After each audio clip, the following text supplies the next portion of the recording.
with Sam Seder. The destiny of America is always safer in the hands of the people than in the conference rooms of any elite. Sam Seder. They are unanimous in their hate for me, and I welcome their hatred. We must guard against the acquisition of unwarranted influence, whether sought or unsought, by the military-industrial complex. The Majority Report with Sam Seder. Ever get the feeling you've been cheated?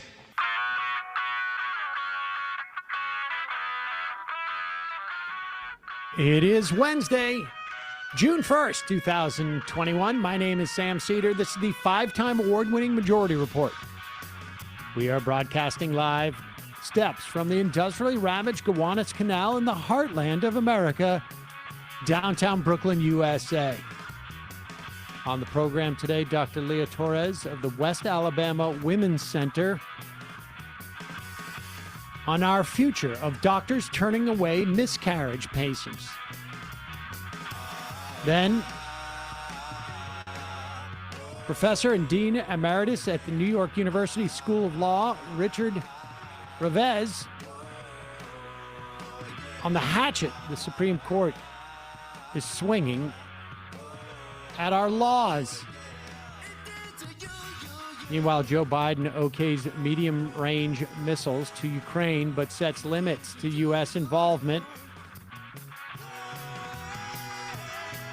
Uvalde police story continues to unravel as questions loom as to what they are really trying to hide. The Bill Barr-launched John Durham 3-year-old investigation into the investigators. Russiagate gate flops in its first set of charges. Meanwhile, Senate Democrats still negotiating for any type of gun control reform. And the Senate moves even further away from passing any COVID fighting funds. Supreme Court blocks the Texas law preventing tech platforms from removing offensive posts. Shanghai eases its lockdowns. New report. Omicron caused death rates to soar amongst older vaccinated people. Most older people in this country, the vast majority, are vaccinated. Point being, Omicron still caused many, many deaths. Meanwhile, 40,000 British rail workers are poised to strike. And a couple days old, we were on vacation. Colombia's election heads to a runoff. All this and more on today's Majority Report. Oh, also, I should say, we have on the program today, Nomiki Kantz will be with us. She's usually here on Tuesdays. She's usually here in the fun half. But Nomi is going to be joining us in the free half of the program with a major announcement. Whoa. Let's see. Shoot. There we go. Yes, thank you. What happened to my wah wah wah thing? I wanted that one. That one seems to be gone. Yes, thank you very much. Isn't that the start to like the Ken and Ken show or something that we used to do at one point? Oh, that's sounds like the wake of All like right. an alien invasion. We will get to that. Meanwhile, let's get into this. It's hump day. Oh gosh. And you said it was 2021. That's okay. Everybody's falling apart here. Earlier before the show, Emma Viglin's here. I and disassociated before the show. completely, totally. Because Sam made a suggestion, and I thought I made the suggestion like 10 seconds later. You okay with what you just said that we should do? Yeah. Oh, I didn't say that? It felt like a weird mind game she was playing. Yeah. Believe me, I've been through stuff like I'm that. I can assure gaslighting you. Sam. I believe me. That's how I'll get a fat raise. I will. I have been gaslighted very much like that. You didn't give before. me a raise before. You'll give me one now. All right, Emma is here on Hump Day. Hi. Hi. All right. Yeah. Oh, geez, look at that. We're both wearing white too. Oh today. yeah, we're matching today. Yeah. Yep. Wednesday, white day. There we go. No. Bad. Yep. Great. All right, let's get into this. Over the past, I mean, I don't know, 24 hours, 16 hours, the story tendered by, and there's multiple police departments that are involved in the Uvalde, Texas shooting, including like the Texas Department of Public Safety, the school force that is specifically to protect schools. I should say the police force specifically to protect schools. Then the state police, and they seem at odds now because there are differing stories and there have been evolving stories. Let's just go with this. Here's Texas Lieutenant Governor Dan Patrick. This is him yesterday. Or over the weekend, I think. Is this was this yesterday? Or I think it was Saturday. The date on the clip was yesterday. But Yes, it was could've been Saturday. right, yeah. Okay, this is Saturday. Just give you a sense of how things have evolved. The hold that was the mistake that did not follow protocol. It was the security officer not on the campus that was the mistake. It was an open door held by a rock that allowed that person to get it. And look, and that teacher will live with that decision also. Yeah, it turns out none of that ends up being the case. Now, Special place in hell for somebody who blames the teacher there, which wasn't even true, by the way. But even if the teacher had did leave the door open with a rock, you trying to claim that she or he has to live with that decision, not the gun manufacturers, not you Republican politicians who refuse to do anything about it. It's a teacher who might have wanted a little bit of a breeze in the classroom, and it's not even true. So, and Insider.com outlines at least 13 times that the police stories have changed. The door, and I think the latest was the door was held open by a rock, and then it was shut by a teacher when they heard there was an active shooter on, and now they're saying it didn't lock. the teacher's lawyer pushed back on that, and that seems to now be confirmed because, of course, the teacher has to lawyer up now because the teacher. You got a line police force that's going to put shit on them. Yep, exactly. And now you have the school district, they call it the Uvalde Consolidated Independent School District Police Chief. I mean, it's just sort of amazing the different police forces that they have here. Again, 40% of the town's budget goes to policing.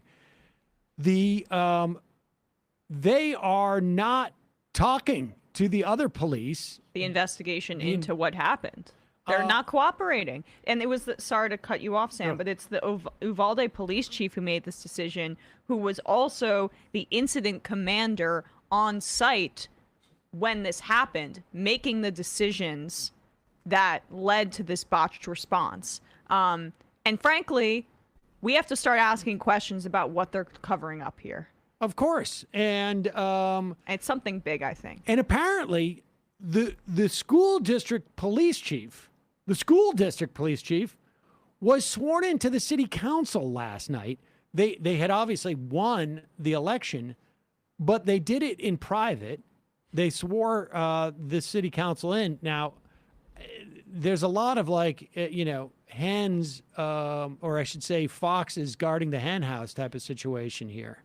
I don't know what the DOJ is up to at this point. We don't know if it is if they're begun their investigations or they plan to investigate. There's been some talk about that, but this is just amazing.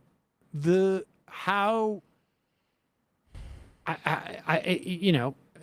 if they're this disorganized without nefariously covering something up, there's a real problem. I mean, right? Because these are the people supposedly or that are in charge of investigating and providing evidence and locking people up, right? I mean, 40% of the city's budget goes to pay all these people. And this is just probably the only time in the history of this town's policing in any way that they've received any significant measure of scrutiny. Yeah.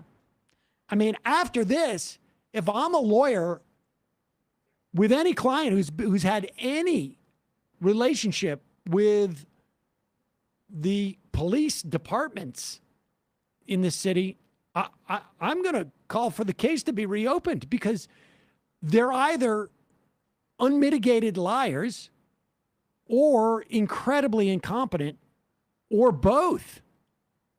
Frankly, I still think, there needs to be more pressure on the Biden administration. The Attorney General, Merrick Garland, should be looking into this. I don't know what the status is, as you say, of the Department of Justice probe, but they're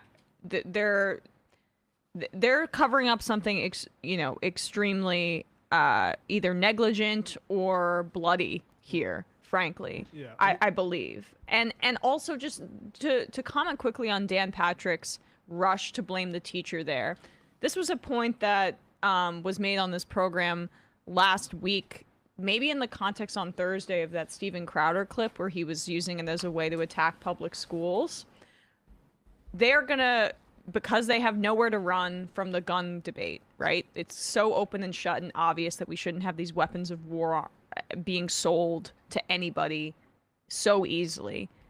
They're not even really on the mental health thing anymore. I mean, Laura Ingraham last night was blaming pot, but they're going to go after public schools as an institution. They are inherently unsafe. One, they're unsafe because the teachers are grooming your kids to be trans and gay, but also those teachers who are unable to protect your kids from mass murders. So this is why we should defund them. More homeschooling. They barely have any paramilitary training. Yeah, barely. The story that I would watch to see if it gets changed is, like, this weekend they said, we think that all of the kids who died were shot by the gunman. And I think, like, it could very well turn out that even despite not breaching the door and stopping this guy, they somehow managed to, like, fire in and kill a kid. I was dancing around it a bit, but we don't know. I mean, we'll see. But it's yeah. That's the sort of thing, like, the appearance of impropriety. Like, the idea that a police department is changing their story publicly like this is a menace to, the public. Yeah. All right. We're going to take a break in a moment, and when we come back, we'll be talking to Dr. Leah Torres of the West Alabama Women's Center. She wrote a piece a couple of weeks ago. Doctors in Alabama already turn away miscarrying patients. This will be America's new normal. We've got a couple of sponsors of today's program. You can get a free trial at aura.com/majority.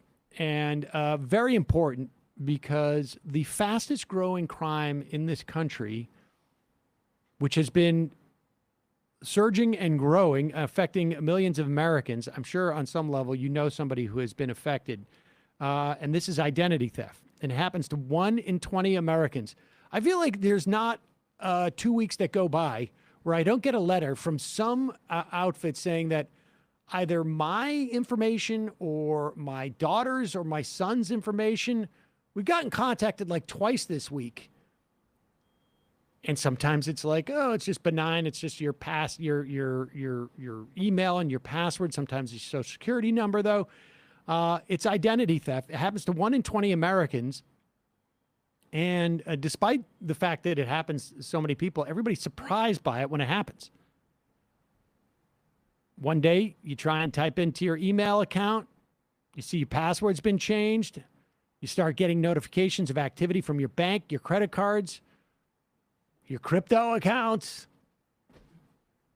Your NFTs, Matt, your whatever it is, those apes or whatever it is,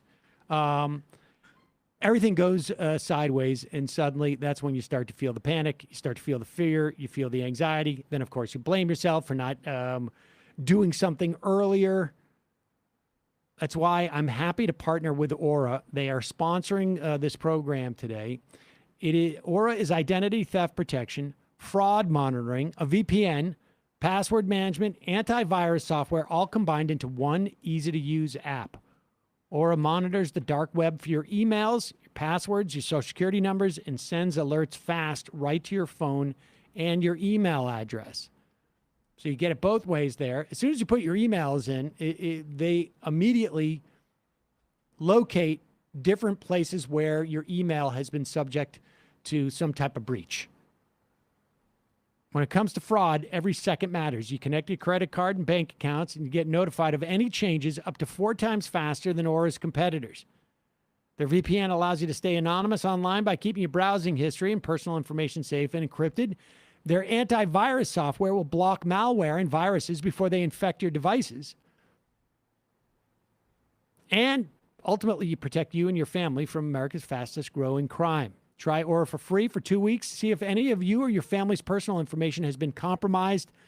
Very helpful to know. Go in. If you find your password, your email and your password have been compromised, it doesn't matter if it's from a different account, because the way that a lot of people or these criminals use it is that they just assume some people use the same password and email thing, and they just start trying random places.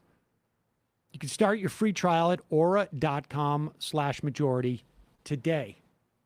Also, one of our new sponsors is Vessi. This is a sneaker that honestly will change your life. Vessis are stylish. They're modern. They are super lightweight and super comfortable. And here's the part. They are built to withstand any weather conditions. All Vessi shoes are sustainably made. They are vegan. They are made from something called Dymatex. It is a dual climate knit material that keeps you cool in the summer and warm all winter. They are 100% waterproof and snowproof. Now, I got to be honest with you. I've been wearing mine for... Here's mine right here. Oh, my God. Yes. No, I've been wearing these things. They're awesome. Okay? I have obviously not worn these in the snow. I don't know. But I have worn them into big puddles. I have tried it out. I've had to wash them off a little bit here because I got into some muddy stuff. Already. Yeah, no. I've been wearing the heck out of these. I've actually even cleaned them once already. But the amazing thing is this material, I have no idea what Dymatex is, to be honest with you, but it's waterproof. And the other thing that's great about this is lightweight, but I like some support for my sneakers. And then the other part that Matt would appreciate, you don't have to tie it. They slide right on, and they stay on. I walked to work in these, 35 minutes each way. The material feels amazing. It doesn't feel like it should be waterproof, but it is. They are ultra comfortable. They are lightweight. They are breathable. They are perfect for commuting or running errands.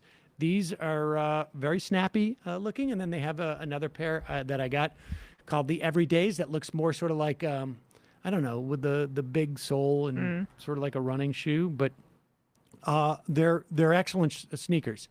And these I can wear out on the town. I wear it during the day. They're supposedly called the Weekenders, but I use them every day because I'm that type of rule breaker.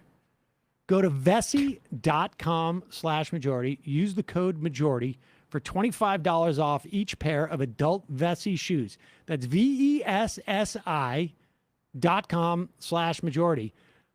I'm literally going to buy another pair of these. I got the gray. I'm going to go with the khaki. Coupon code majority saves you $25 off each pair of shoes. Free shipping to the U.S. and Canada. The link is in the description as always. And lastly, I got one of these here too. Established Titles is a project based in the historic Scottish custom where landowners are called lords and ladies. Established Titles allows you to purchase as little as 1 square foot of dedicated, this is legit. You buy 1 square foot of land in Edelston, Scotland, and then because you have that land, you can call yourself a lord or a lady, and you get an official certificate with a crest. You get your unique plot number, and they let you see exactly where your plot is located. And I've got it right here. Hold on. I dropped my thing here. Lord Sam? Yep. Lord Sam Seder. I'm got this in the house so that the kids listen to me. Here it is. It's a proclamation as to... Have I frozen? Oh, there we go. There it is right there, folks. Lord Sam Seder. It's a great gift. And what's great about this, not only is it like a funny gift to give somebody, for each order, Established Titles plants a tree and protects the beautiful, pristine woodlands of Scotland. They partner with charities doing reforestation all over the world, like One Tree Planted or Trees for the Future. I'm familiar with One Tree Planted, and basically they go in if there's places that have been deforested, if there's been massive forest fires, they replant trees. Obviously huge for the environment and both like local and things like climate change. So Established Titles is a fun, novel way to help preserve picturesque woodlands and the biodiversity of Scotland while supporting global afforestation efforts. And it makes for a great last-minute gift for Father's Day, which is just around the corner. Established Titles is running a massive Memorial Day sale right now. In the wake of Memorial Day, Father's Day sale coming soon. Plus, you get an additional 10% off when you go to establishedtitles.com/majority. Use the code majority. That's establishedtitles.com/majority. Coupon code majority saves you an extra 10%. The link is in the description. Check it out. I think they got the Father's Day sale going right now, plus that additional 10% off. Coupon code majority. That's establishedtitles.com/majority. Coupon code majority. Check it out, and we will put all these links in the description at either in the YouTube or the podcast. Okay, I want to welcome to the program Dr. Leah Torres of the West Alabama Women's Center, who has written a piece in Slate a couple of weeks ago. Doctors in Alabama already turn away miscarrying patients. This will be America's new normal. Dr. Torres, welcome to the program. I'm here with Emma Vigeland. Thank you so much for having me. I really appreciate this. This was a really disturbing story to read about. And, I feel like there's this, there's many tips of this iceberg that is both happening in the lead up to the overturning of Roe v. Wade and that will happen in the wake of Roe v. Wade. This is one of them, and it's incredibly instructive because it shows the sort of almost the soft power of these type of laws. Will you just outline us, like, how did you come to understand this dynamic of what's going on in Alabama? It was actually, it's got to be a culture, right? So when I moved to Alabama, I had come from New Mexico. I had already practiced in another red state of Utah. And so I was familiar with these draconian anti-abortion laws. But moving to Alabama, I was literally a pariah. Among colleagues, even, not just in the community, but also among colleagues, there is a very vocal negativity toward abortion care. It is seen as something criminal, something evil, and that shows itself in a variety of ways. And I came to understand that it didn't matter what truth was. What mattered was what the rhetoric said or what the popular majority says. And what that translates into healthcare is if there's an aspect of healthcare that's seen as bad or wrong, then you want nothing to do with it. You don't even want anything that someone could later look at and say, oh, it looks like you might have done an abortion here. There's a very real fear, and it's validated. It's a validated fear among healthcare providers, I feel, in this state, because I've experienced the power of the state coming down and coming after me personally. So I know that it's actually a valid fear. And I believe that's what's happening here, is that people are afraid to engage in what would be standard healthcare out of fear of being accused of doing something wrong, evil, illegal, etc. Okay, so I want to just differentiate about these two different dynamics. One is there is an anti-abortion culture in Alabama that people are they're on some level you're made to feel like a pariah in that context, strictly out of their sort of like, so-called moral beliefs, I guess. But that doesn't necessarily inhibit their doctors providing care. Talk about what happened to you so that you can explain the ways in which the state can mess with you without it almost like surreptitiously. Correct. So to give an example, I started practicing here August 3rd, 2020. On August 12th, another physician had filed a complaint with the state medical board accusing me of being unethical. That complaint was based on a Facebook video that I did saying that if you have to hide the fact that you've had an abortion from your healthcare provider because you don't feel safe, that's okay, that you can say it was a miscarriage if you feel that you need to. The physician filed a complaint saying it was unethical for me to tell patients it was okay to lie. That was on day 9 of my being in the state. The state then investigated further into my application for a license. There was a question I misunderstood, answered wrong. When asked about it, I said, I am so sorry. Here's all the documentation you need. I thought it was a non-issue. However, the state came back and said, we're accusing you of fraud. These other questions are also wrong, according to us. So another example would be they accused me of lying about having been fired from a job. I was not fired from a job. I actually left that job, and there was a contract that said mutual separation agreement, but the state said that I was committing fraud because I left before the contract was up. They decided that I was wrong. They decided I was committing fraud, and it was over $100,000 in attorney fees later that they came back and said the allegations, there's insufficient evidence for these allegations, so grant Dr. Torres the medical license. But the damage had already been done. So I know what it is to be put under the microscope, but then to have intentional misinterpretations, I'll say, of what occurred, what was meant, etc. And so I can say, yeah, I absolutely can see someone being concerned that if they treated a miscarriage, someone could accuse them of providing an abortion and deciding that the medical record says the same. Okay, let's go into what like Alabama law is at this point. I mean, because presumably somebody accused. Why would it be a problem? Let's put it this way. Why would it be a problem? Put aside the care for miscarriages, and let's just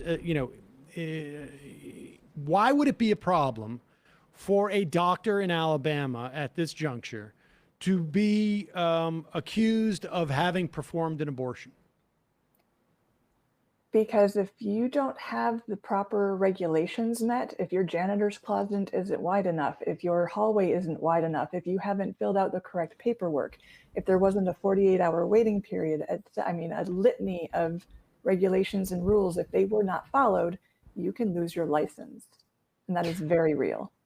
Okay. See, I don't think most people understand this is the case in many states in the country. I mean, there was a Supreme Court case years ago about trap laws that were laws that were set up that are like you described, where abortions are only allowed to be performed essentially like in facilities with a vaulted ceiling. That sounds facetious, but it's almost literal. And that you need to have certain distance between doors on your entrance when you come in. And while that original trap law was struck down by the court then, the court has subsequently allowed increasingly more ridiculous and sort of off-topic laws to promulgate and to narrow a woman's right to get an abortion. And that, of course, the punishment for that is ends up taken out on the doctors. And so in Alabama, there's a whole host of things that you could get in trouble for if you've given an abortion, if you performed an abortion without having all of those sort of different things lined up. Correct. And let's remember that abortion is healthcare. Your belief system does not change that fact. But in the state of Alabama and also in the state of Utah, unless it has changed in the past few years, the abortion regulations are listed under the criminal code. So not only are you at risk of losing your license and having those ramifications that will follow you forever on every application you ever fill out, but you could also be criminally charged. Okay, so give us, so you finally get your license after being essentially harassed by the state for almost a year at the cost of $100,000 worth of legal fees. And that was more in the, I guess, the realm of, people don't like abortion providers there who are providing that type of health care for women. But it showed you exactly the power of the state without having to do anything official in terms of making your life miserable as a doctor, where they also have a lot of tools at their that they can officially, they can take away your license. They can make it impossible for you to practice there.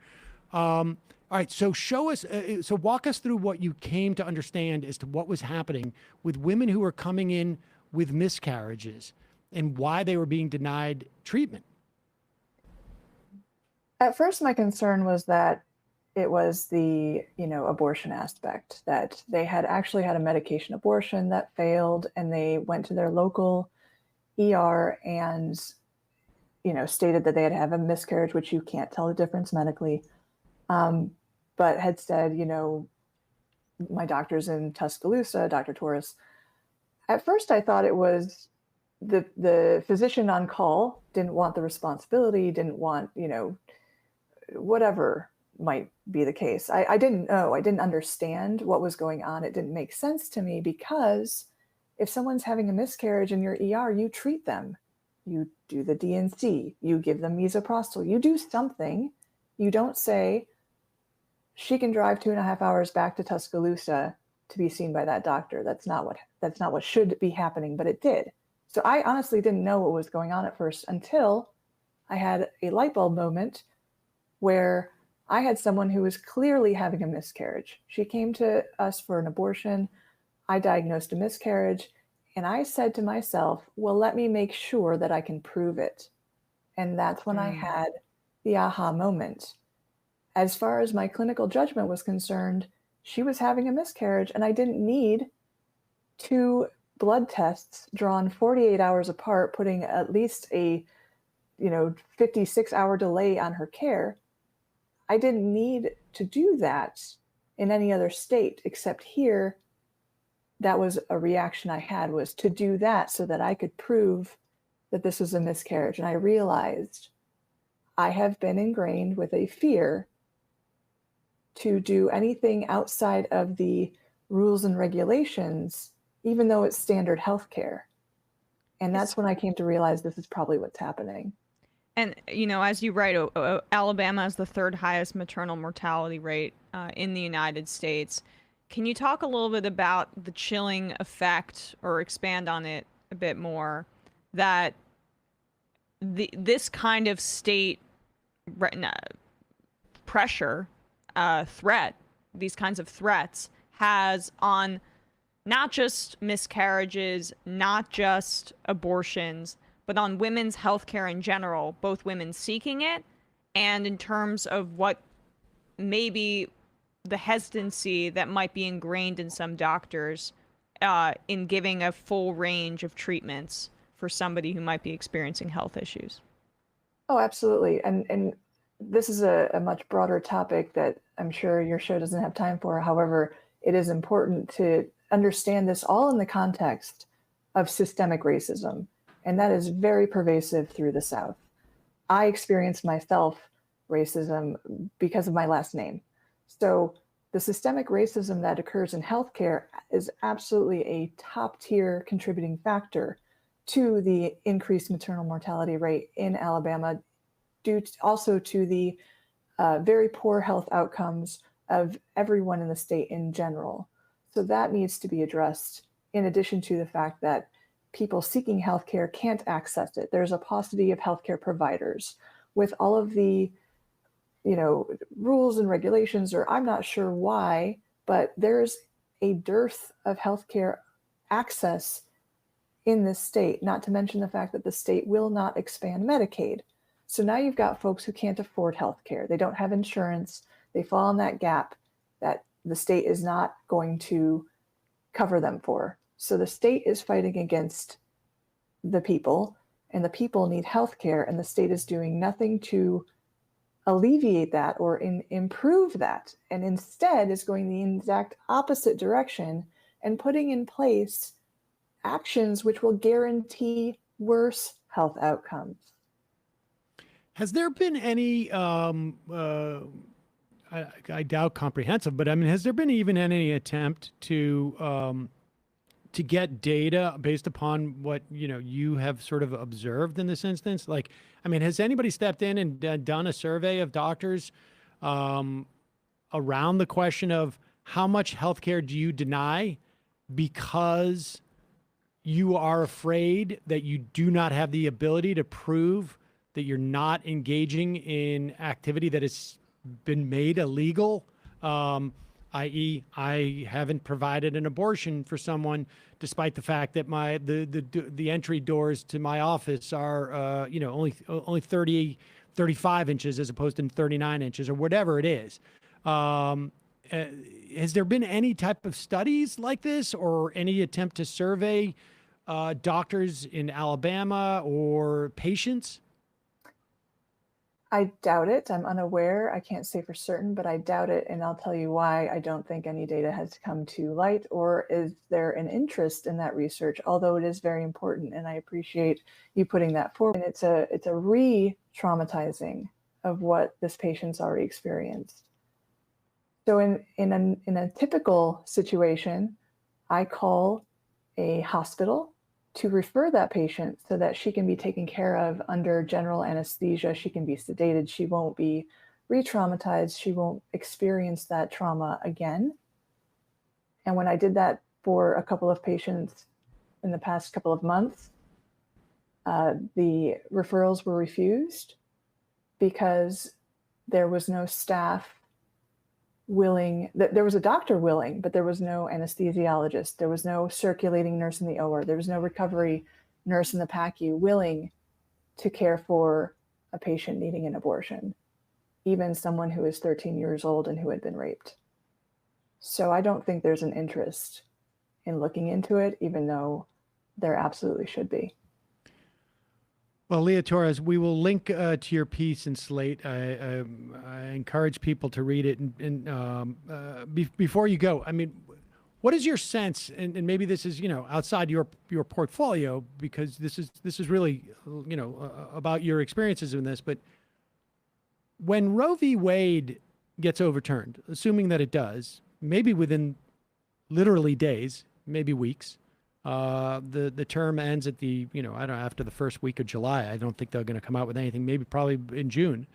In the event that happens and you have these sort of trigger bans that will crop up, maybe 23, 25 states across the country, are we going to see this play out worse in Alabama but also in every state?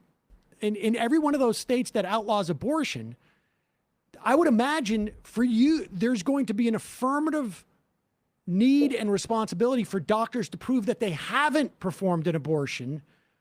And there is no medical way to establish that there's something physically has taken place in many instances between a miscarriage and an abortion, because sometimes you have miscarriages where the fetus has not, or embryo, I guess, in some instances. I mean, maybe in some states, the fertilized egg, for that matter, does not evacuate on its own. You need to medically induce the evacuation of it. And there's no way to prove that you haven't performed an abortion, yet you must affirmatively prove this if you want to stay out of harm's way from the state. Of course, and people will die needless deaths. We already know that to be true. It happens in other countries where abortion is made illegal. Why would it be any different here? We're already seeing cases like this in Texas. A woman had broken her water at 19 weeks. The fetus would not survive, but there was still a heartbeat. She had to fly herself to Colorado to have her abortion procedure because if she didn't, she would die of sepsis. And these are instances that we're already coming too close to very dangerous waters and preventable deaths. We're just walking right in. Dr. Leah Torres, thanks so much for your time. Really appreciate it. And again, we'll link to your piece at Slate. Doctors in Alabama already turn away miscarrying patients. This will be America's new normal. I'm afraid you're right. Appreciate the time. Thank you so much. All right, folks, we're going to take, do we need to take a quick break? All right, we're going to take a quick break. And when we come back, we'll be talking to Richard Revesz, professor and Dean Emeritus at New York University School of Law, on the other things that we can anticipate from the Supreme Court in terms of basically allowing a corporate assault on our environment, on our worker health and safety, and consumer health and safety, et cetera. We'll be right back after this.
We are back. Sam Seder, Emma Vigeland on the Majority Report. Joining us now, Richard Revesz. He is a professor and Dean Emeritus at the New York University School of Law. I should say my dad is probably pretty happy. He was a NYU alum.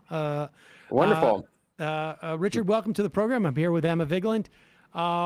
We're going to hear, among other cases, it's very possible within days, maybe weeks, I guess, maybe theoretically, maybe up to 5 weeks, but it's usually these are resolved by June.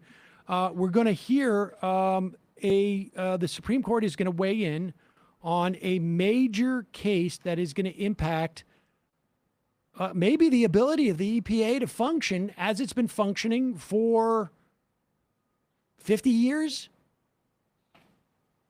Is that right? Well, it could be.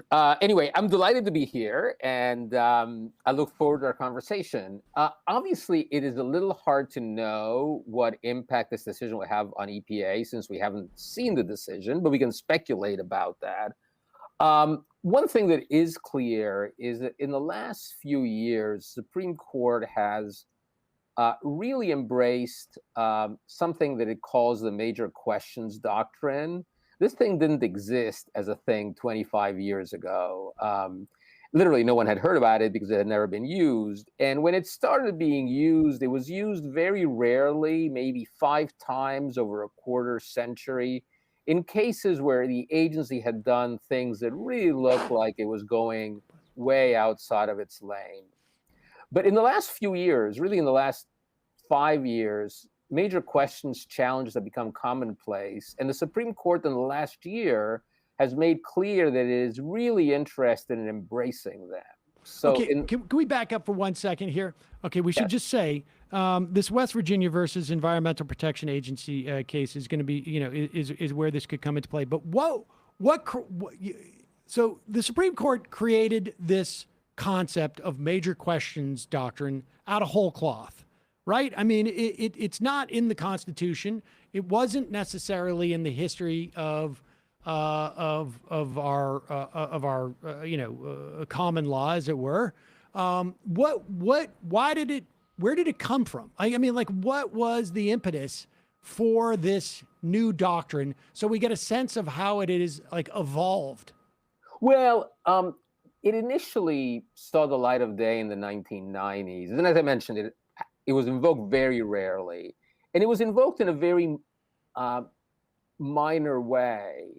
I mean, what the court said is that if the agency really goes outside of its lane, does something that no one ever thought, or most people didn't think the agency had the authority to do, the agency wouldn't get discretion on the way that it interpreted the statute. Typically, when an agency interprets a statute that it's empowered to administer, it gets discretion. Initially, the court said, look, if an agency does something that's really weird, really outside its lane, it's not going to get discretion. The court will interpret the statute. How does what defines, what's the metrics for being outside of its lane? In other words, is it the EPA saying, like, we don't think that you should be able to buy stocks? Or right. Is it the EPA saying something that is so, is regulating something that's in the environment, but is so outside of any possible, I guess, reading of what Congress has authorized it to do? Well, what's outside its lane, or what's a major question, or what has vast economic or political significance, which is how the major questions doctrine is operationalized, is obviously in the eye of the beholder. And the typical old case, from the time when the court applied it very rarely, was the FDA asserting jurisdiction to regulate tobacco. And the argument was, look, the FDA is really about regulating food, and Congress has done lots of things to affect how tobacco is marketed and distributed, advertised in this country. And if the FDA could just prohibit tobacco, then Congress presumably wouldn't have done that. So we didn't really think of the FDA as being in that business. It really seemed like somewhat of a reach. But now the court is applying it in the most commonplace areas for things that are very much in the agency's lane, and is deciding that somehow or other, these are questions of vast economic or political significance that cannot be undertaken unless Congress expressly authorizes that. So okay. My next question is, how does this relate to the non-delegation principle? Cousin. Okay. Because this one says, look, if Congress expressly said EPA can regulate the greenhouse gas emissions of power plants in the following way, in the way that it did it in the Clean Power Plan, then there wouldn't be a major questions issue because Congress would have authorized it. There might still be a non-delegation issue, given the court's newfound interest in breathing life in the non-delegation doctrine, because maybe the court could then decide this is not the sort of decision that Congress could delegate to the court, to an agency, even if it does so very explicitly. So the major questions doctrine deals with delegations that maybe are not explicit enough to satisfy the court. And the non-delegation doctrine would deal with delegations that, though explicit, might be too broad for the court to be willing to accept. So the non-delegation is more structural in many respects as to whether the relationship between these two branches of government can take place in the way that Congress thinks it can. Yeah, the non-delegation doctrine cannot be cured by Congress.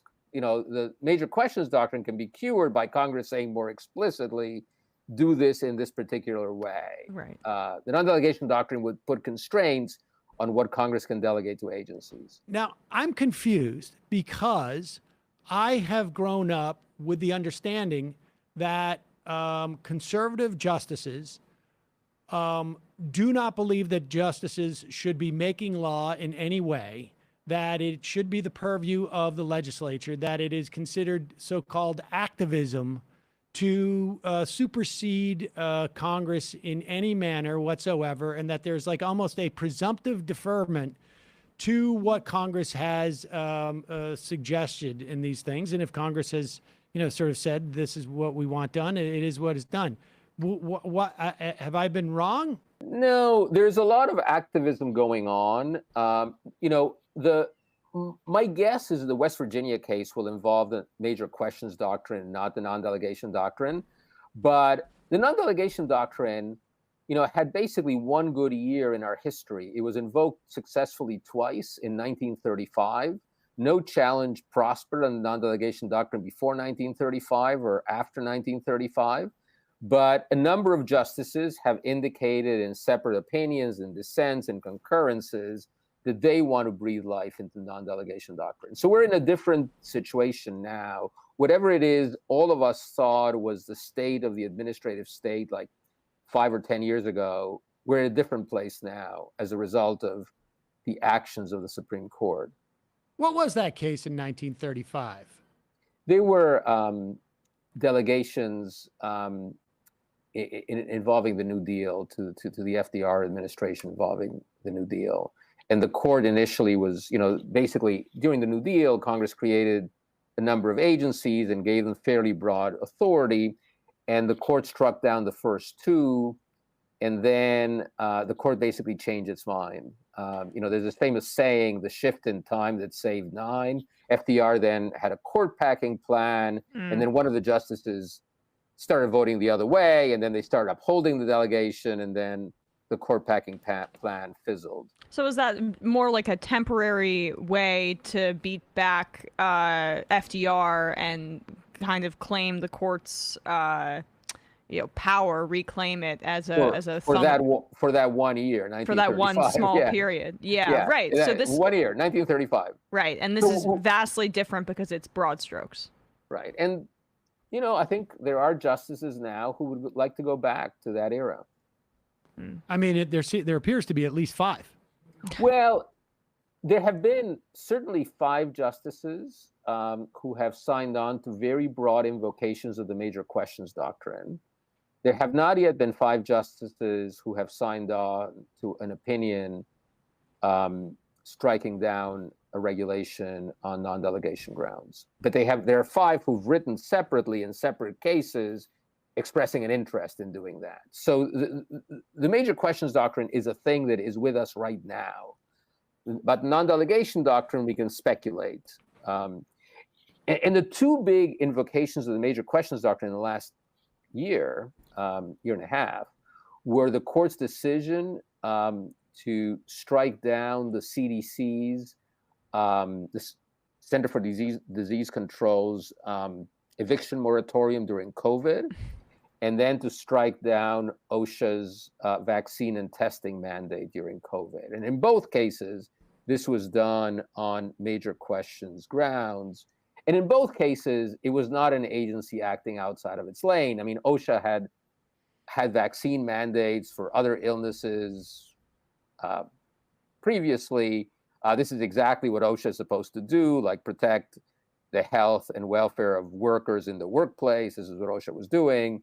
And yet the court found a way of shoehorning the major questions doctrine into those cases. Can you, I mean, are they really even shoehorning it? I mean, it seems to me that like the idea that if this threat exists to workers outside the workplace, then it's not a workplace threat, which even if there wasn't a greater density of people at work rather than when you're outside, even if you didn't have control of yourself more outside of work than you do inside of work, right? Like, 'cause when I'm not at work, I don't have to be sitting at this desk. When Yes. she's not at work, she doesn't have to be sitting right here. Exactly. Like, that's what we need to do when we're here.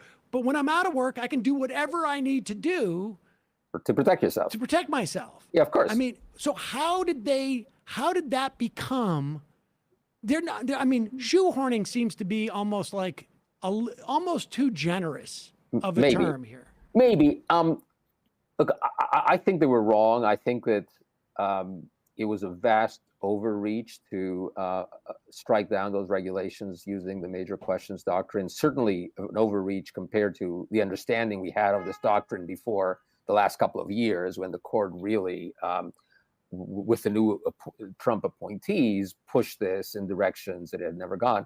Their argument would be, look, some workplaces are different than other workplaces. And if, for example, the agency had said, look, we're going to basically limit this to meat packing facilities or assembly lines where people work in close proximity, then, we would understand this was a workplace thing. But the agency basically had a general rule applying to all workplaces as long as there were more than a certain number of employees. And the employees could be working in kind of very different situations. Some of them could be teleworking, some of them could be in the office, some could be like in satellite offices, not seeing anyone, and so on. The problem is that there's always line drawing that agencies have to do. You can never make a rule fit the problem precisely because it's just it's a big country. It's very diverse country. It's impossible to execute the rule. The agency would get bogged down, and then we would be on to the next pandemic before they got to craft a rule that met that standard for this pandemic. So the court had always given the government leeway in crafting the limits of the rule. And in this case, it just wasn't prepared to do that. I think it may have left open the possibility that the government crafted a much narrower rule that focused on certain workplaces where the risk of infection was particularly high, that might have been okay, but this was kind of just too broad. So that was, and then the court called that a major questions issue. What's to inhibit these 5 or 6 justices from tomorrow just developing a new rule and applying it? This is my most jaded of questions I'm going to ask you, but let's be honest here. This is, they come up with a mechanism to achieve their outcomes. They call it a blank rule. It's not a rule. It's just a tool that they're using.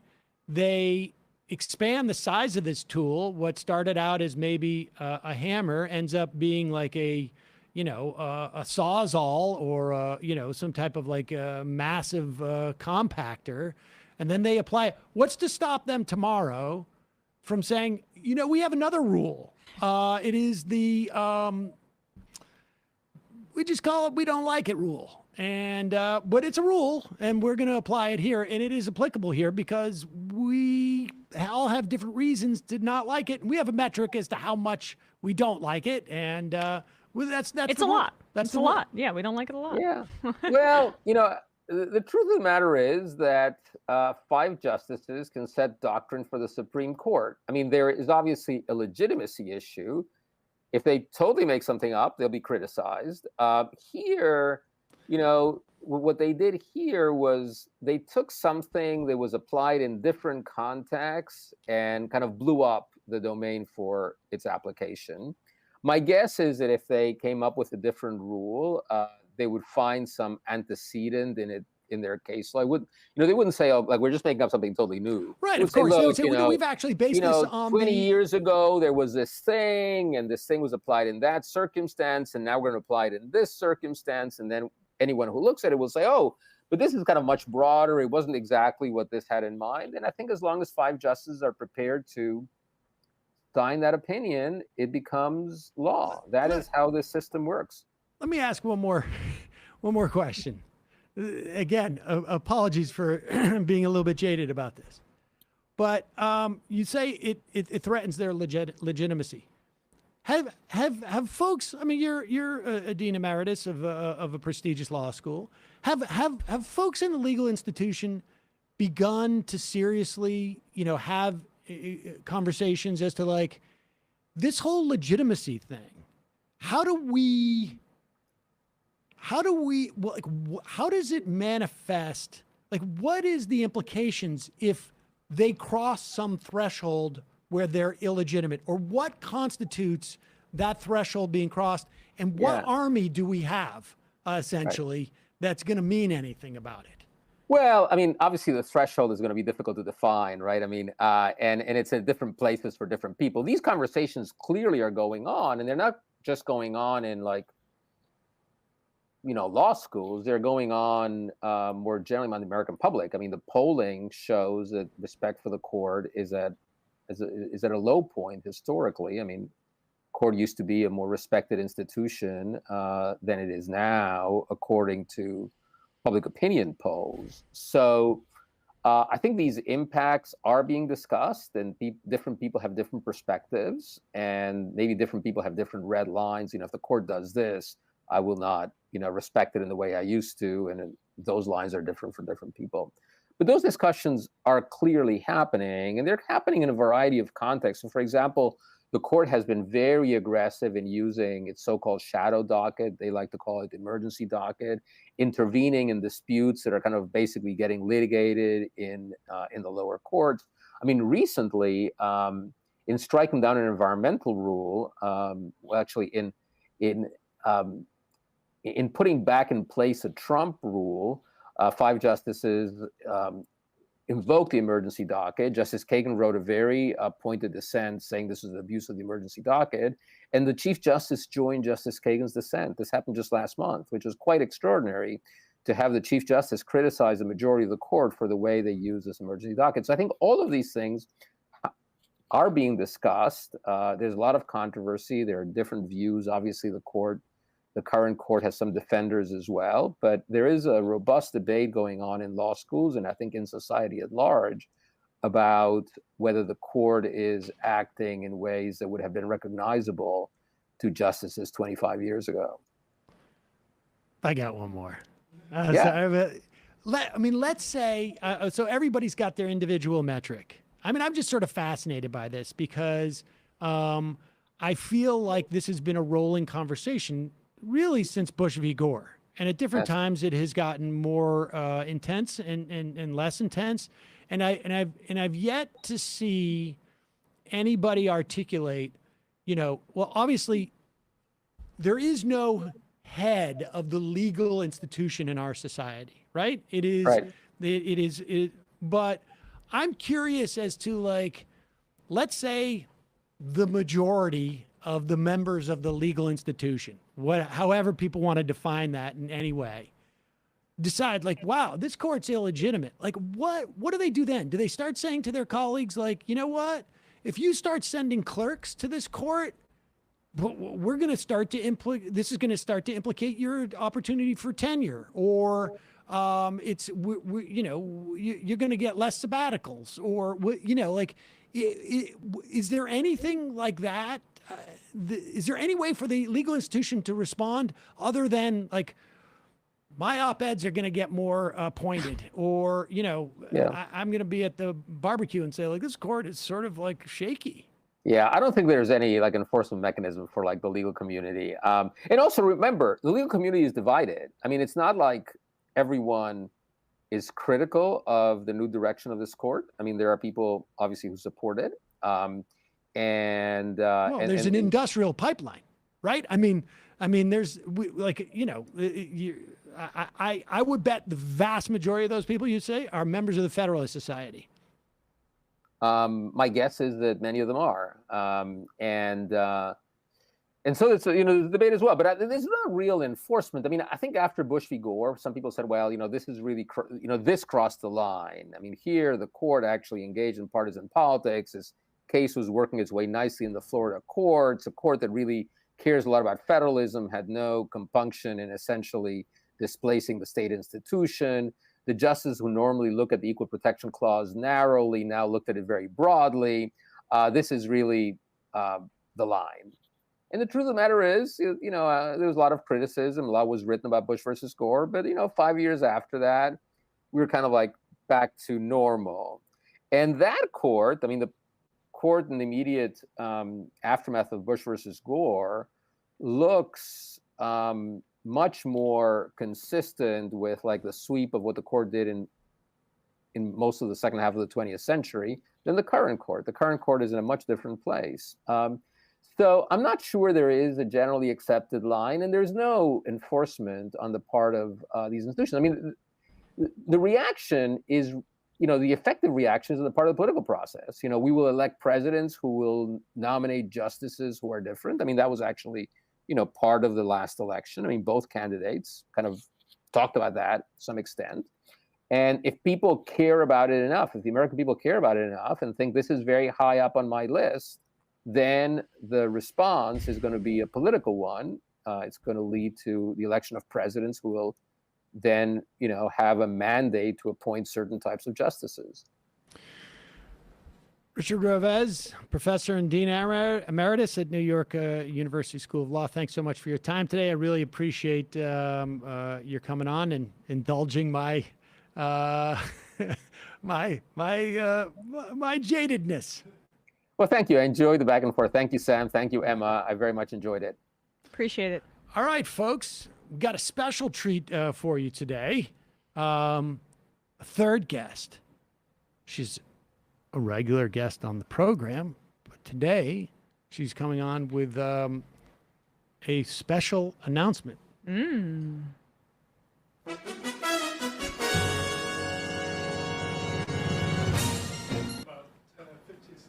Okay, we're just setting up our camera thing. A very special.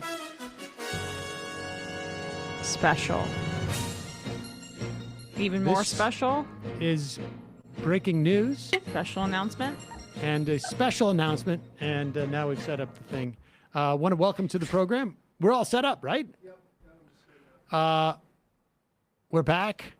Well, we didn't go anywhere. But joining us now, Nomi Konst. Hi, Nomi. Long-time listener, long-time viewer, long-time friend, guest. Not first-time guest. Not first-time guest. But today feels a little bit different. Well, someone drank some crazy this morning. Yeah, it's been a day. But Nomi, my understanding is you have an announcement to make. I do. I would do this no other place but with our Majority Report family, who is so dedicated to not just national issues, but issues in local communities across this country. And I want to announce here that I am running for State Senate of New York in the District 59. It's a brand new district that encompasses the community I live in. And you may have heard about the redistricting issues that happened recently. Well, we found out about this district a little over a week ago. And I was approached by many people in the community who I've organized with and gone through many challenges and fights against big interests like real estate and the MTA together and Amazon. And I am announcing today that I am running for New York State Senate in 59 so that we can keep the New York State Senate that we fought so hard to make progressive, because we are at risk of losing one of the only legislatures in this country that is Democratic-led and possibly the only truly progressive legislature. There it is. Very exciting. It feels so different now. This is very exciting. And I mean, I want to talk about the district, but I think people have to understand just how,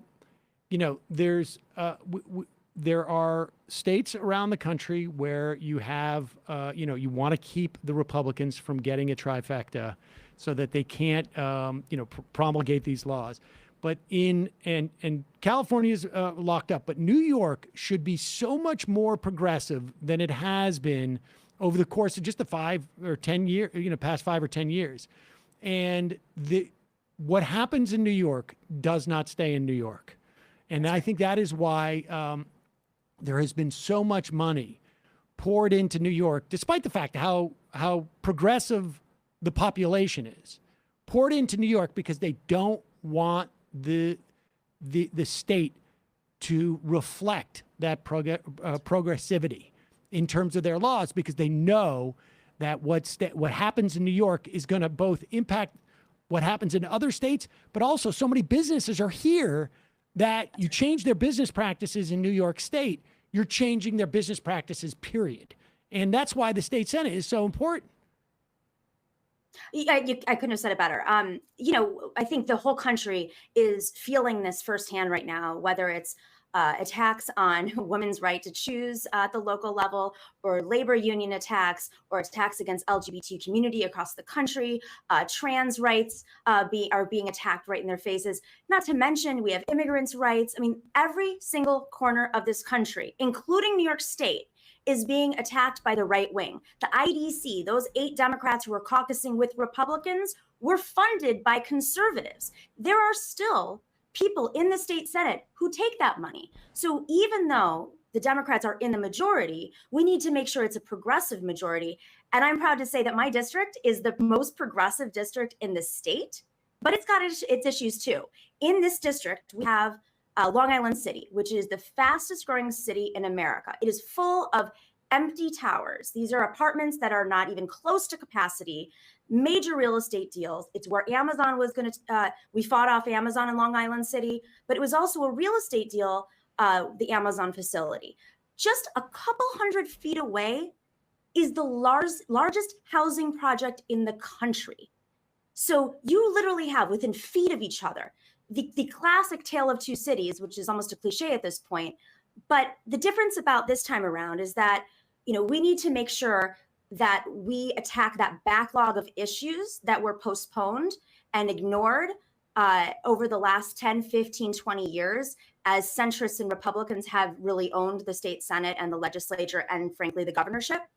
So we have an opportunity to deal with things like the fact that NYCHA is not fully funded, the fact that NYCHA still has lead paint and lead in its water, the fact that people who pay very expensive rent, frankly, and comparatively to the rest of the country in NYCHA, 1 out of 8 New Yorkers live in NYCHA. They are not receiving the basic things that landlords need to put into housing, and that is a city and state issue. It's also a national issue. But that carries on over to just how this community has changed a lot. There aren't subways close by to even my apartment. The bus routes once every hour, maybe. We know that climate change, we're right on the edge of the water here in my community in particular. A lot of this is waterfront communities. It was affected during those floods, that crazy rainfall that occurred, a few months ago. That was Queens. Those are people living in basement apartments. Yeah. We don't have that infrastructure. We have the money. As someone said to me the other day, it was brilliant. They said, if we were a country, we are one of the top 15 richest countries, this state. Where's the money going? Well, I mean, that's what I want to know. Part of it's the massive problem of these major real estate developers here. And I think people often think of Brooklyn in terms of being the front lines of gentrification in the city. But that's happened kind of largely already. And Long Island City is definitely, and Queens is the next frontier, I think, the place to watch. So do you plan on, I mean, it sounds like it, but it's the number one issue for your district, I would imagine right now. There's parts of Greenpoint in there as well. Yep. Rent prices, housing. I mean, how do you plan on tackling that? And is that a conscious choice by you to make that at the center of your campaign? I've been talking about housing for a long time, and one thing is very clear. We're seeing it up front, and it's actually taken a global perspective. There has been a speculative housing market in New York for decades, and some of that is based on these extraordinary tax deals that basically benefit developers, and the developers have been, building these high rises all over the city, whether it's Manhattan itself, or into Brooklyn and Queens, and now into the Bronx and parts of Staten Island. But a lot of that real estate's been bought by people who are just storing their cash. Now, is that the only reason why it's speculative? No. But it is definitely shifting the way people, even small businesses, can afford to live, to survive in communities that they live in. We don't, not only do we not have a plan for the homeless, which is ridiculous because it's been discussed and debated ad nauseum for the last 15, 20 years, but we have the housing available for homeless. We have the housing available for more affordable housing. There are plenty of empty apartments all over the city. You can see it. It's like right there in your face. And so, yes, housing is a number one absolute priority, because this district is interesting. I'm glad you mentioned that, Emma. It's Northern Williamsburg, Greenpoint, so that's parts of Brooklyn, Long Island City, Astoria, which is where I live, and then you go into Manhattan, this little sliver of east side Manhattan, where you have Stuyvesant Town, Peter Cooper Village, which has a rich history. Exactly. That's such a fun. I didn't realize that the district crossed the river. Yep. And it goes to Gramercy, so right up against the west side of Union Square. Wow. Or excuse me, east side of Union Square. Yeah. So it's a pretty interesting district, waterfront area districts, a lot of gentrification, it really is the heart and soul of the issues that New Yorkers have faced in terms of affordability, and how this city has not only fought off big interests like at Stuyvesant Town, Peter Cooper Village, but how they fought off big business like Amazon in Long Island City. It's an interesting situation. Gramercy's kind of the black sheep in that way. That's, for people that don't realize, one of the wealthiest areas of Manhattan. I think there's a private park there where you have to. You need a key. You need a key. Someone told me that lived there was like, I have a key to the park. I was like, I don't want to talk to you anymore. It's crazy when you walk around. You're like, all of a sudden you're in some sort of weird rich area. Bizarre, but it's really bizarre. It's such a New York district then, because it has everything there. I mean, in terms of what you're representing, even the wealthy snobs. And Stuytown was built for middle class housing following the war, and I think it was now maybe 10 years ago, maybe it was 15 years ago, where it sort of got privatized, right, and became far more expensive. Everything in the city has, but with these new districts, the time that people have to run has been truncated by like a fifth of the time that people normally. I don't know what it is with state Senate races, but how far out. But this is, you have until August 23rd. Less than 3 months. August. I mean, it's really 2.5 months now to get going. So what do you do in this situation? I mean, there's no way that you can knock on every single door, right? Like what does a state Senate race look like when you've got this little amount of time? Well, I'm really grateful that I was asked by community members. I mean, a lot of folks know here in a more national capacity, but I live in Astoria. I've been rooted in Astoria, and Astoria is one of the many parts of this district that are heart and soul, but it is definitely a very active part of the district in terms of organizing. And so I believe that it starts with the community first. And I'm really grateful that we've rolled out over 36 endorsements, most of whom are from community leaders and activists. And that is the root, right? So we have to be able to address, engage and excite people who've been frustrated about the issues that have been facing this community. It's a very progressive district, but it is also a district that has a lot of small businesses that, may not necessarily show up at every DSA event, but are very actively fighting the fact that the MTA was shut down, actively fighting for a small business rent control, that have been lobbying city council members and even state senators and assembly members for major changes, because you see it when you walk down the street. I mean, I think I know at least 6 or 7 restaurants and small businesses that in the last 5 months have shuttered, that were mainstays, that were, icons, like Xenon Taverna in Astoria that had been open for 40 years. I used to go there when I was like 6 years old to go Greek dancing. This is the fabric of this city. I mean, everybody has this experience in the city. They know places that have shut down because of COVID, because the real estate industry has blown up. So we're starting with those who are the most active, who've been fighting off things like Innovative Queens, who are on the community boards, who are showing up to these land trust meetings.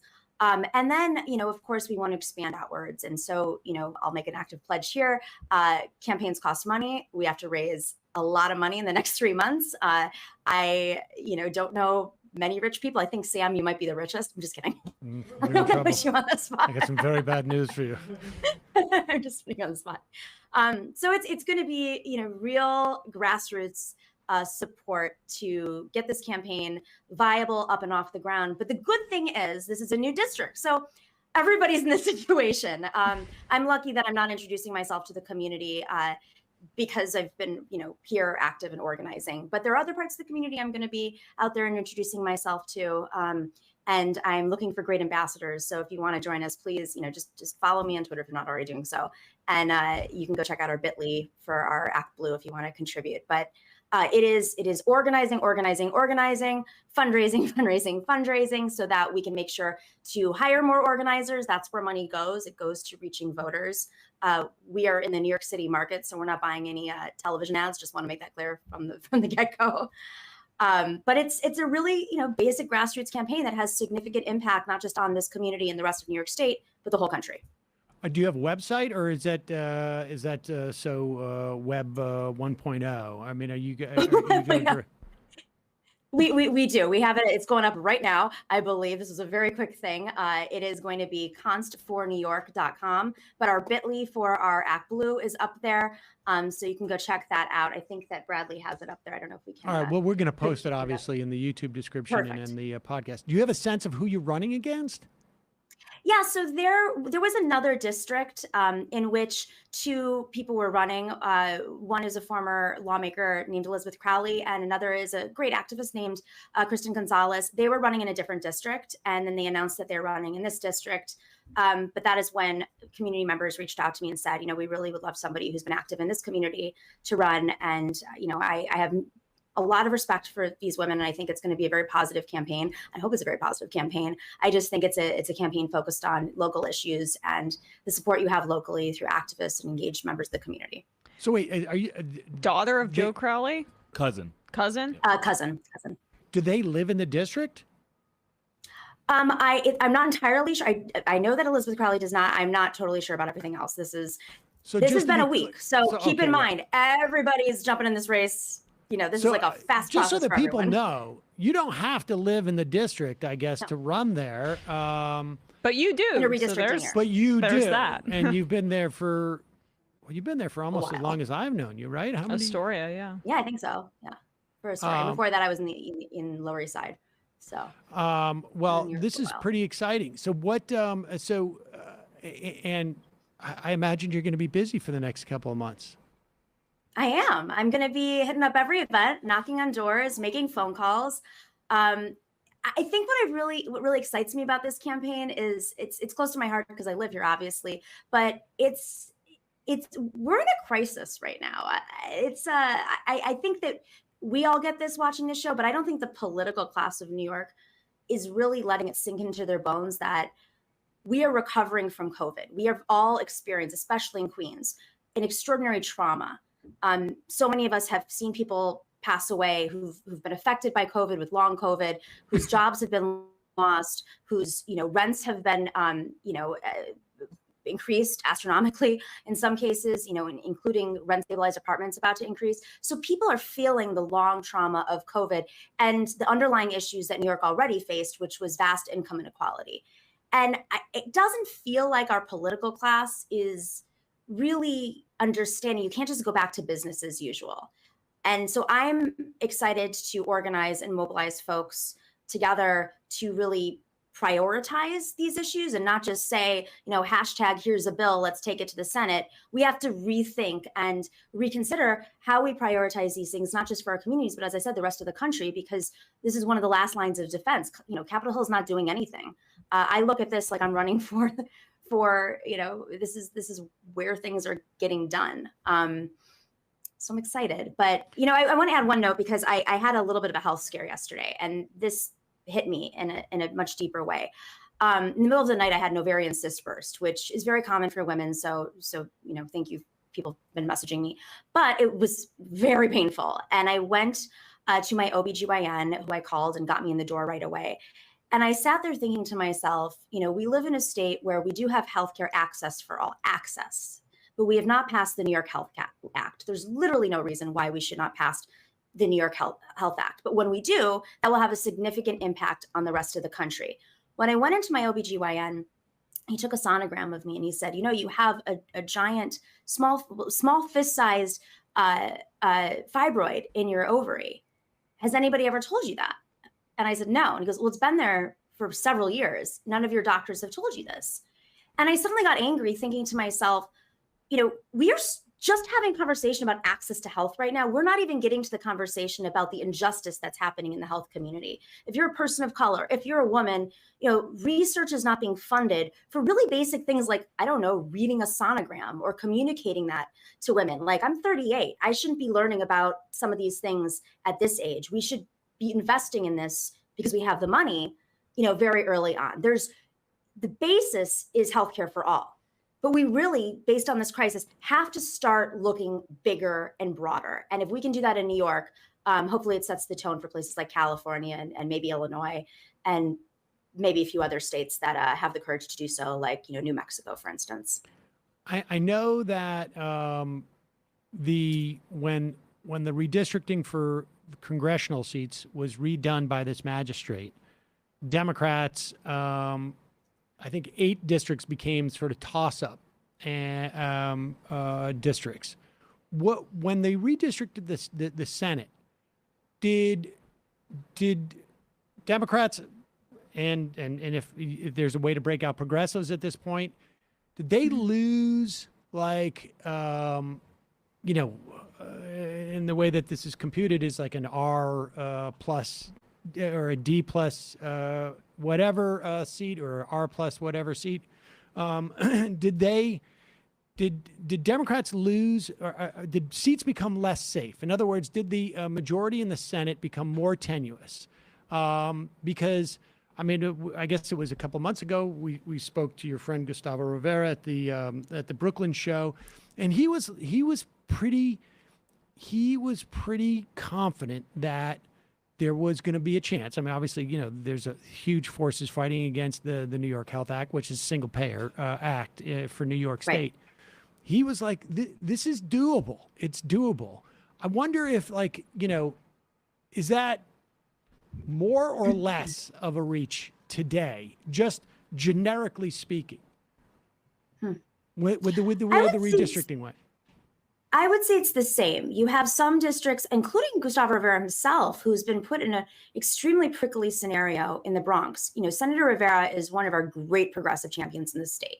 He has no fear. He took on the machine before that was like the popular thing to do, and he did it on his own.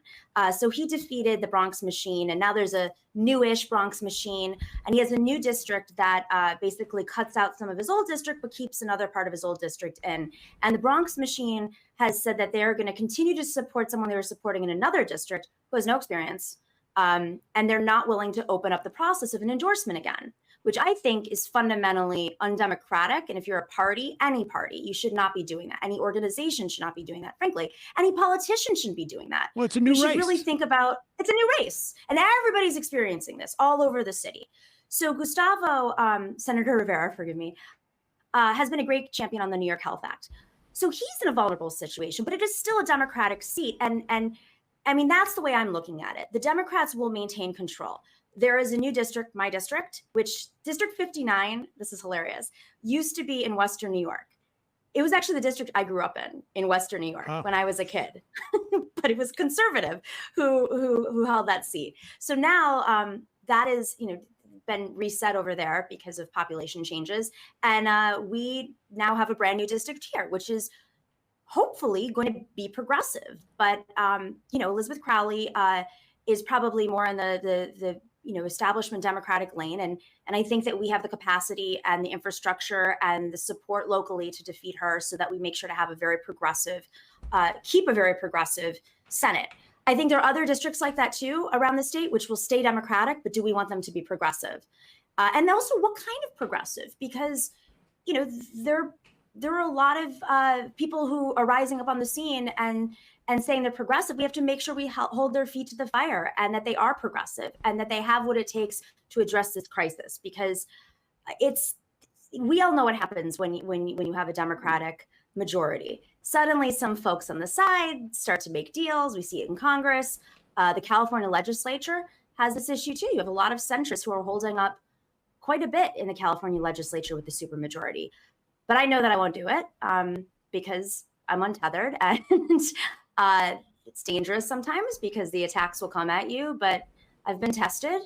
I've gone through a lot. And I think we have what it takes to make sure that this seat is progressive so that the rest of the country has a progressive support here in the state.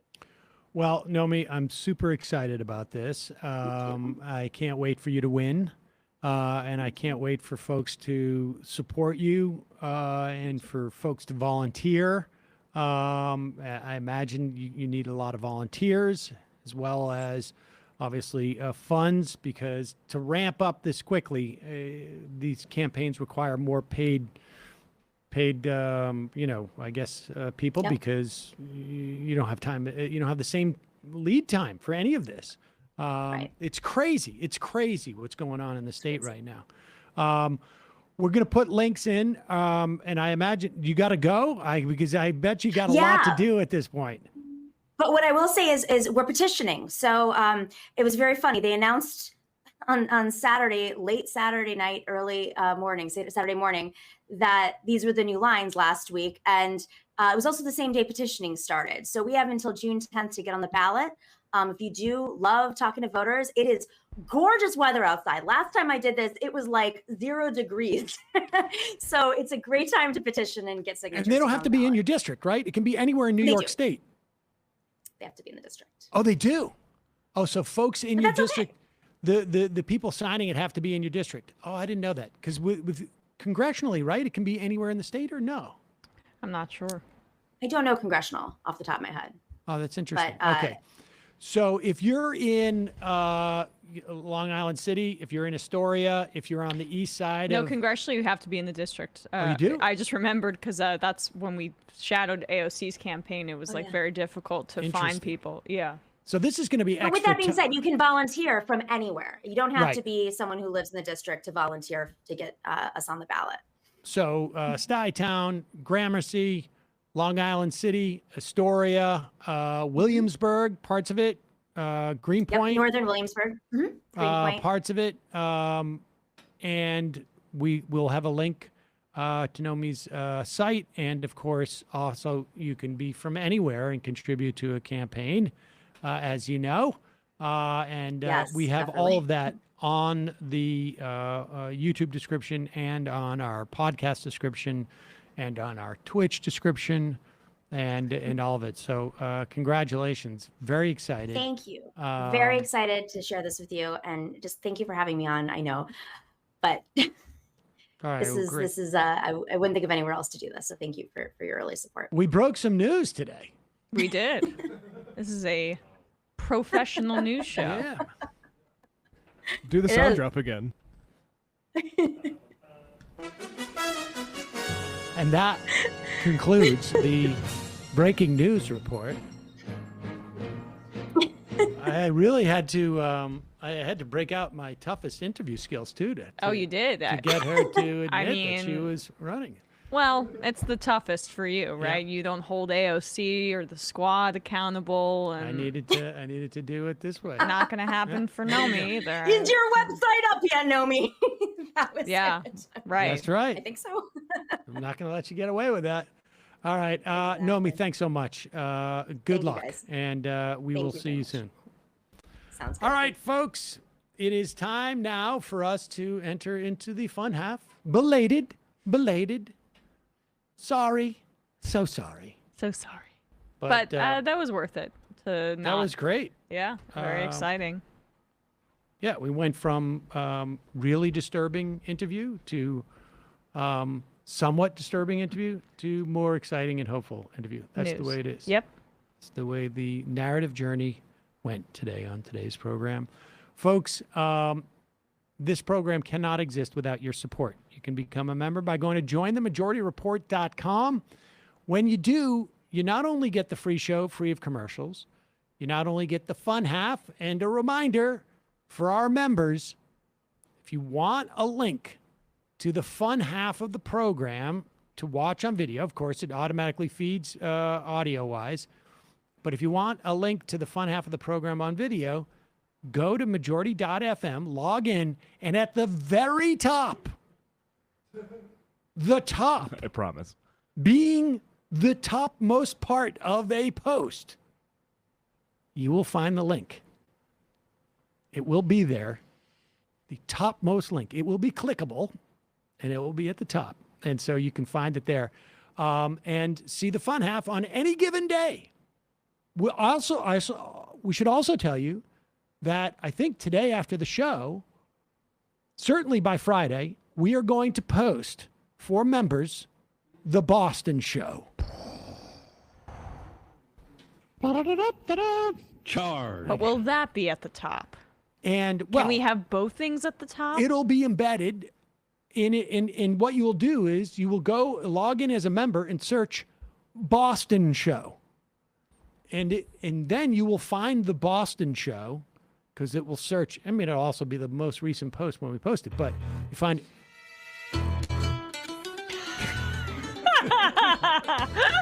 There you go. You find the Boston show. Who will be on the Boston show? Former Senator Al Franken. Natalie Scher, current writer for the New Republic. Also, two great activists with Extinction Rebellion from Boston. And you will see the knockdown debate between myself and a right-winger who claims to be, let's see if I remember this correctly, the undisputed king of the seventh wave of conservative talk in the South Shore and Stoughton area of Massachusetts. Wow. Yep. So this guy packed New Bedford. And New Bedford, apparently, according via the World Wide Web, I guess. I mean, that's you're showing respect to your opponent by getting his title right. I mean, he was very, very concerned with it, and so people should. Well, and don't forget about it's music festival season coming up. There's a supergroup concert on there as well. And then you get to see maybe the only place in the world you can see Ted Leo and Combat Zone.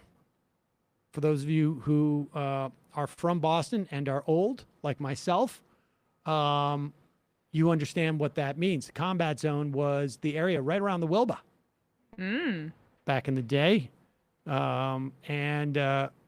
was super cool because they played all the Majority Report music live. It feels silly, but that's still the part that is most exciting to me from that show. It was super exciting. It really was great. So check it out. And you will get that as a member. And it is really our membership that keeps us going here every day. And again, if you have any type of financial stress and you cannot afford a membership, but you want access to that fun half of the program, send us an email, write in the subject line, fun half. Give us a little time and we will hook you up.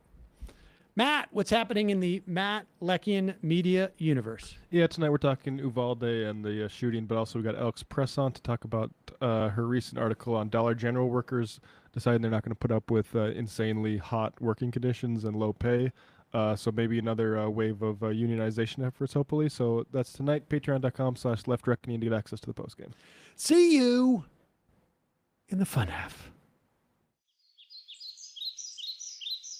3 months from now, 6 months from now, 9 months from now. And I don't think it's going to be the same as it looks like in 6 months from now. And I don't know if it's necessarily going to be better 6 months from now than it is 3 months from now. But I think around 18 months out, we're going to look back and go like, wow. What? What is that going on? It's nuts. Wait a second. Hold on for a second. Emma, welcome to the program. Hey. Matt. What is up, everyone? No me key. You did it. Let's go, Brandon. Let's go, Brandon. Bradley, you want to say hello? Sorry to disappoint everyone. I'm just a random guy. It's all the boys today. Fundamentally false. No, I'm sorry. Women's. Stop talking for a second. Now let me finish. Where is this coming from, dude? But dude, you want to smoke this 7A? Yes. Hi, me? Is it? Yes. Is this me? Is it me? It is you. Is this me? Hello, is this me? I think it is you. Who is you? No sound. Every single freaking day.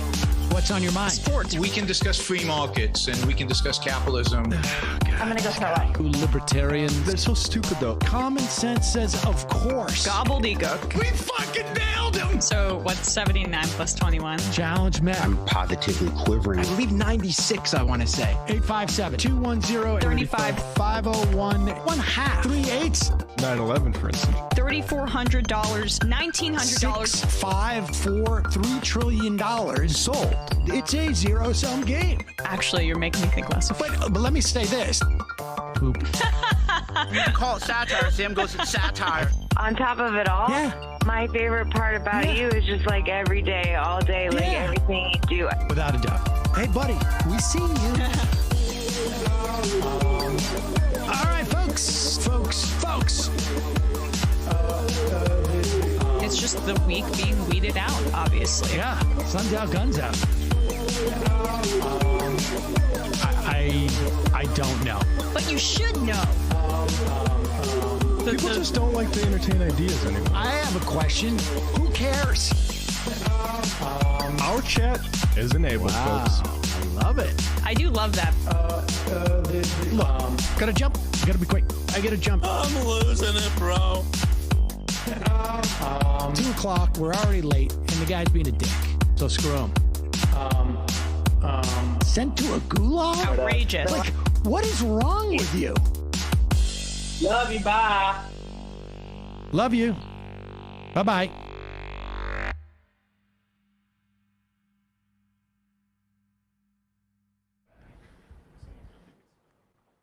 We are back.